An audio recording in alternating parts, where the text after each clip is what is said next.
Kun päätimme noin vuosi sitten vaimoni kanssa rakentaa omakotitalon, hankimme tontinkin jo, niin eteen tuli kysymys, että mistä saamme tietoa aiheesta, kun olemme kuitenkin varsin tietämättömiä näistä määräyksistä ja normeista, mitä tähän liittyy, ja googlaamalla löysimme netistä sitten tämmöisen kuin Peruskorjaamisen ja rakentamisen kehityskeskus ry:n, eli PRKK:n sivut, ja ilmoittaudumme heidän kursseilleen, joka oli kohdistettu siis pientalorakentajille, ja sieltä saimmekin mahtavan tietopaketin,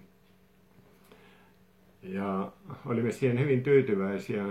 Ongelma on siinä, että sitä tietoa on niin paljon, että mahdotonhan sitä on kerralla omaksua ja muistaa kaikkea ja niin edespäin, mutta jäseneksi liittymällä sen tietopaketin sai mukaansa kirjallisessa muodossa ja CD:llä ja niin edelleen, eli sitä voi tarvittaessa käyttää sitten hakea sitä tietoa sieltä materiaalista.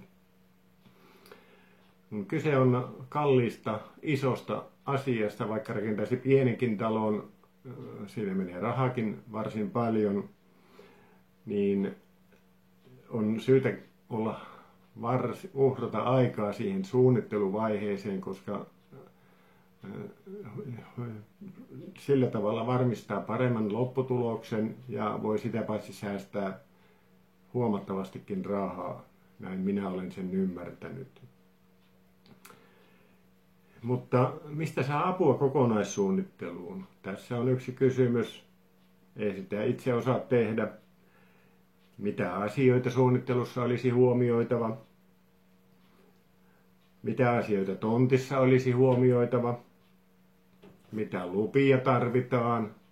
Ja sekä ei ole aivan vähäinen määrä, en tiedä vielä tässä vaiheessa. Sitten sijaitseeko tontti kaava-alueella vai sen ulkopuolella, ja mitkä ovat tämän asian vaikutukset sitten aikatauluun. Tässä suunnitteluvaiheessa on paljon kysymyksiä, ja mistä näihin saa apua? Tätä minä olen pohtinut, ja vastauksia en vielä tiedä, mutta näitä pohtii varmaan moni muukin.